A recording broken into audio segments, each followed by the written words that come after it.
Hello students and welcome to Kanika's Nursing Academy. This is Dr. Kanika and आज एक बहुत अच्छी news आप लोगों के लिए शेयर कर रहे हैं हम यहाँ पे दैट जो हिमाचल प्रदेश गवर्नमेंट है नेशनल हेल्थ मिशन के अंडर उन्होंने कम्युनिटी हेल्थ ऑफिसर्स की पोस्ट निकाली हैं, आउट हुई हैं and they are purely on contractual basis.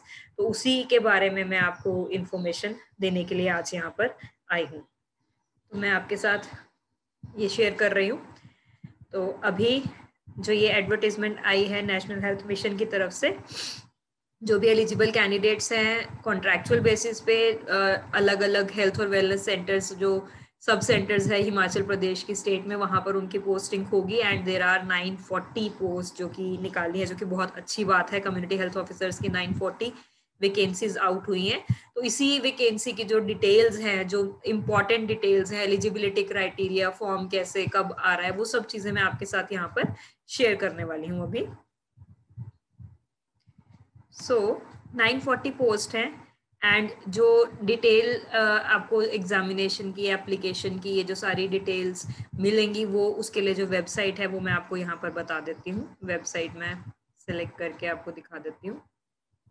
That this is the website www.nrhmhp.gov.in या फिर www.hphealth.nic.in पे, या फिर आप http://spcjobs.co.in:8080/cho/ पर भी जाकर अपनी एप्लीकेशंस जो हैं वो अप्लाई कर सकते हैं। और ये इंपॉर्टेंट चीज जो जानने वाली है वो ये है कि ऑनलाइन एप्लीकेशंस ही एक्सेप्टेड है यहाँ पर एंड वो last date of accepting the online applications is 21 June 2021 5 बजे तक। तो 21 जून तक आप लोग ये अपनी CHO की पोस्ट को जो है फिल कर सकते हैं।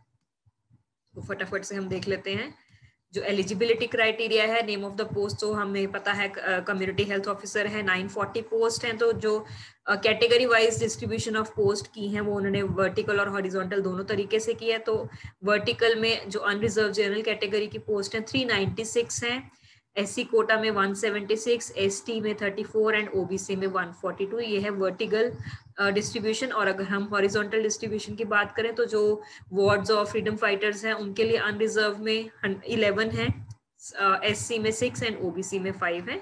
एंड इसके अलावा हमारे पास IRDP में unreserved 91, SC 34, ST 11 and OBC 34। जो टोटल पोस्ट हो जाती है 940। जो जनरल कैटेगरी में है उनके लिए इंपॉर्टेंट है जानना that 396 post are available for all of you to grab this opportunity. तो अगर हम क्वालिफिकेशन और अदर क्राइटेरिया की बात करें तो सबसे पहला क्राइटेरिया है जिस भी कैंडिडेट ने bridge program for certificate in community health BPCCH के नाम से जो कोर्स है, जो कि इग्नू की तरफ से सर्टिफाइड है, after completing BSc post basic कर चुका है जो ये कैंडिडेट, वो एलिजिबल है इस पोस्ट को अप्लाई करने के लिए।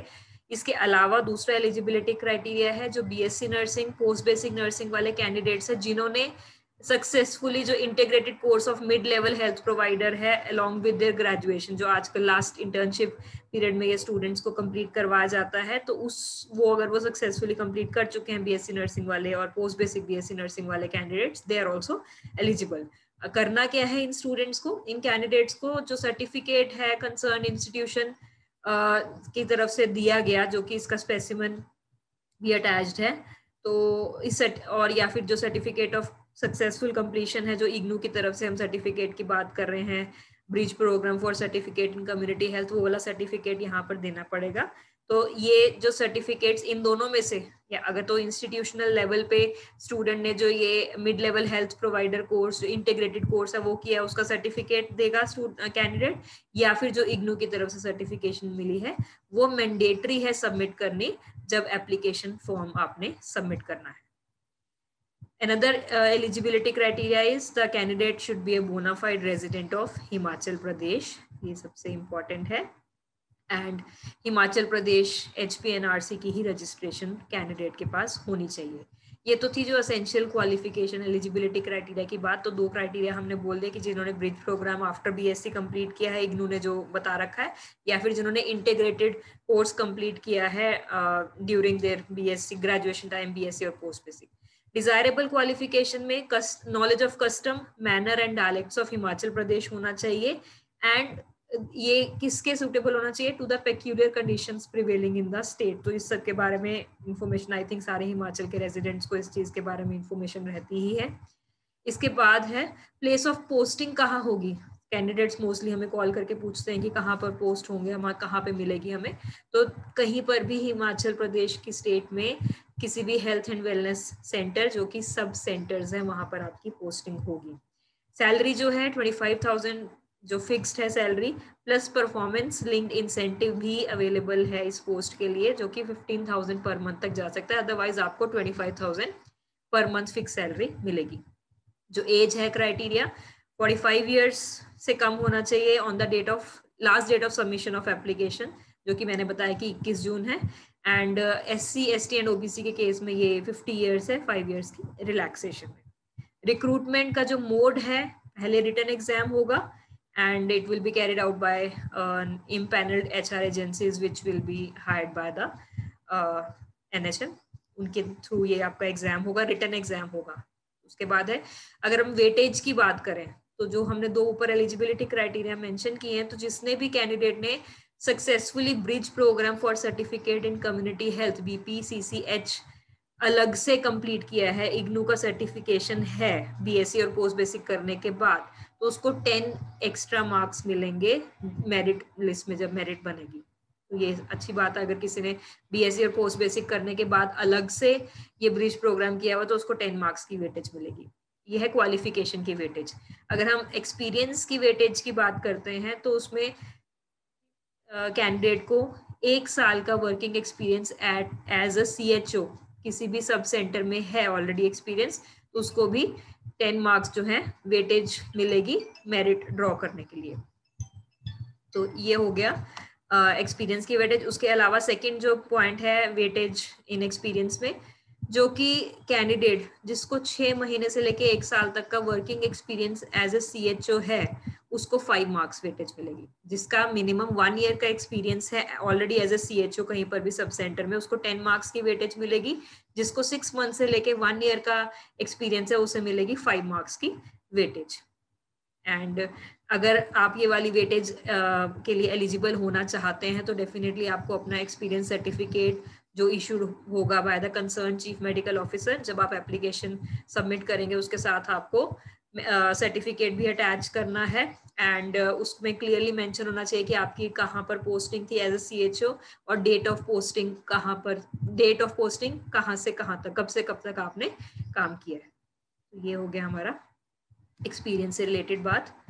उसके बाद ये तो सारी चीजें अगर मैं जस्ट ब्रीफली रिव्यू कर दूं आपके लिए दोबारा कि अभी मैंने आपको बताया कि एसेंशियल क्वालिफिकेशन क्या है, BSc पोस्ट बेसिक और इंटीग्रेटेड कोर्स या फिर ब्रिज प्रोग्राम। एंड उसके बाद जो हमने desirable, place of posting, salary, recruitment का मोड और जो क्वालिफिकेशन की वेटेज मेरिट में 10 मार्क्स कैसे आपको मिल सकते हैं अगर आपने सेपरेटली सर्टिफिकेट लिया है, और अगर आपको ऑलरेडी एक्सपीरियंस है CHO का तब भी आपको वेटेज मिलेगी।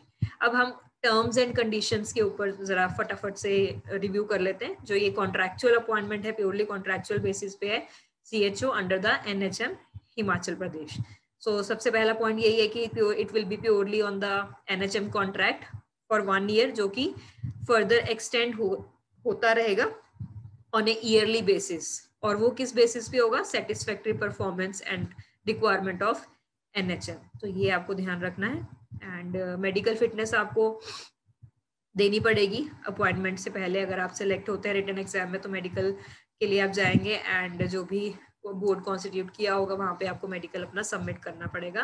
फुल टाइम जॉब है ये, कोई भी आप इसके साथ पार्ट टाइम या प्राइवेट प्रैक्टिस नहीं कर पाएंगे। एंड जो फिक्स्ड या कंसोलिडेटेड सैलरी पर मंथ है वो 25,000 है, प्लस जो परफॉर्मेंस इंसेंटिव मिल सकता है वो 15,000 तक आप ले सकते हैं। इसके अलावा कोई फाइनेंशियल एडिशनल बेनिफिट जो है वो नहीं मिलेगा। तो अगर आप 1 ईयर तक कंप्लीट कर लेते हैं अपनी ये सर्विस CHO की, तो आपको इंटाइटलमेंट रहेगी for the annual increment at the rate which is approved by government of India या फिर स्टेट हेल्थ सोसाइटी।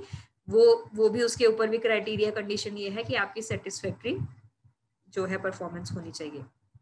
एंड आप को जो अगर आप छोड़ना चाहते हैं बीच में जॉब तो 1 मंथ का notice has to be given, या फिर 1 मंथ की सैलरी आपको देनी पड़ेगी अगर आप 24 आवर्स नोटिस देना चाहते हो अपनी अपॉइंटमेंट को कैंसिल करने के लिए। अगर आपकी सर्विसेज अनसेटिस्फैक्ट्री है, कोई मिसकंडक्ट है, इरेगुलरिटी है, या फिर कोई और आप काम कर रहे हैं साथ में नेग्लिजेंस है, कोई अनसेफ प्रैक्टिसेस यूज कर रहे हैं, you are not efficiently doing work, sincerely काम नहीं कर रहे हैं, तो उस वजह से क्या हो जाएगा, या फिर एब्सेंटिज्म ज्यादा है तो उस वजह से टर्मिनेशन फ्रॉम द सर्विस हो सकता है। अभी मतलब अगर हम सोचें कि ये चीज हो या ना हो, बट इस नेगेटिव पॉइंट के बारे में हमें ज्यादा नहीं सोचना है, पॉजिटिव चीजों के बारे में हमें सोचना है। रेजिडेंशियल एकोमोडेशन आपको नहीं मिलेगी। अगर आपको कोई भी क्लेम करना है right for seniority, regularization, confirmation और रेगुलर पे स्केल, वो आपको it shall be admissible for service rendered by under the contract. तो कॉन्ट्रैक्ट में आपके जो कंडीशंस लिखी होंगी उसके अंडर ही आप लोग इस चीजों के लिए अप्लाई कर सकते हैं। अगर कोई भी डॉक्यूमेंट आप गलत डॉक्यूमेंट एप्लीकेशन के साथ सबमिट करते हैं तो आपकी सर्विसेज इमीडिएटली टर्मिनेट हो जाएंगी without giving any notice. And जो एज ए CHO आपकी पोस्टिंग जो होगी, you have to work under the administrative control of designated officer at the designated places, जो कि कंसर्न्ड CHO के हेडक्वार्टर्स की जगह होगी। तो आप जो भी आपका डेजिग्नेटेड ऑफिसर होगा उसी को आप रिपोर्ट करेंगे। द प्रोविजंस ऑफ एनी और every service rule, executive instruction जो कि स्टेट कॉन्ट्रैक्ट एम्प्लॉइज को मिलती हैं प्रोविजंस, वो यहाँ पर एप्लीकेबल नहीं है इस केस में। एंड कोई भी पेंशन और contributory pension scheme is also not applicable for this post, मतलब नॉन पेंशनेबल जॉब रहेगी ये। एंड नॉन ट्रांसफरेबल जॉब है except against any vacant post और ऑन म्यूचुअल बेसिस। अगर आपको लगता है कि आप अपने घर के पास सब सेंटर में किसी के साथ रिप्लेसमेंट करना चाहते हैं तो वो म्यूचुअल बेसिस पे हो सकती है। अगर वहां पे वैकेंसी है तब आप वहां पोस्टिंग ले सकते हैं, बट अदरवाइज जहाँ पे आपकी पोस्टिंग है वही रहेगी। उसके अलावा है जो भी कैंडिडेट जो CHO के लिए सूटेबल हैं या फिर जो कि क्रैक करते हैं एग्जाम और जो अपॉइंटमेंट लेते हैं, तो जो NHM का एडमिसिबल कॉन्ट्रैक्ट है उसको वो तभी छोड़ सकते हैं जो कि कैजुअल लीव 1 पर मंथ मिलेगी। ठीक है, मतलब छोड़ सकते वाली बात नहीं है कि आपको लीव इंटाइटलमेंट जो वेलफेयर है वो क्या क्या है मिलना है आपको, जो कॉन्ट्रैक्चुअल बेसिस पे मिलते हैं। एवरी मंथ 1 CL मिलेगी, रिस्ट्रिक्टेड हॉलीडेज मिलेंगी, 10 डेज मेडिकल लीव मिलेगी on full pay once in a year, and next calendar तक वो नहीं आगे कैरी फॉरवर्ड होगी। जनरली अगर हम बोले कि मेडिकल लीव 1 साल में नहीं ली आगे चले जाएगी तो वैसा नहीं होगा। मैटरनिटी लीव मिलेगी as per the maternity benefit act, and apart from all gazetted holidays जो कि स्टेट गवर्नमेंट बताएंगे, नोटिफाई करेंगे, वो भी एडमिसिबल होगी। तो ये पॉइंट बेसिकली है कि लीव्स एडमिसिबल कौन सी हैं आप लोगों के लिए। Sunday will be usually the weekly off for all of you जो CHOs बनेंगे। एंड कई बार एडमिनिस्ट्रेटिव एक्सीजेंसीज में ज़रूरत पड़ सकती है, इमरजेंसी में CHOs को हॉलीडेज पे भी ड्यूटीज करनी पड़ सकती है, but they are not to be given any additional financial remuneration for working extra. उसके अलावा अगेन एक पॉइंट कहता है कि अगर कोई भी ब्रीच ऑफ ट्रस्ट आपकी तरफ से होता है, कोई वायलेशन होती है प्रोसीजर्स की, गाइडलाइंस की और इंस्ट्रक्शंस की NHM की, तो उस वजह से भी क्या हो सकता है, दैट टर्मिनेशन और अबंडनमेंट of the contract will be there. And जो कैंडिडेट है उसको अपना मोबाइल नंबर भी देना है, ताकि वो वाला mobile number working mobile number जिससे कि उनसे directly time to time touch में रहा जा सके, कांटेक्ट हो सके। एंड जो भी डेजिग्नेटेड अथॉरिटी है अगर वो आपका फ़ोन नंबर चेंज हो रहा है तो उनको इन्फॉर्म करना मैंडेटरी है। तो ये सारे थे टर्म्स एंड कंडीशंस और eligibility criteria for applying for the post of CHO जो कि कॉन्ट्रैक्चुअल बेसिस पे NHM हिमाचल प्रदेश की तरफ से निकाली गई हैं। और अगर मैं दोबारा से हाईलाइट कर दूं, 940 टोटल पोस्ट हैं जिसमें से 396 unreserved in the vertical category and freedom fighters के लिए 11 unreserved and 91 under the IRDP।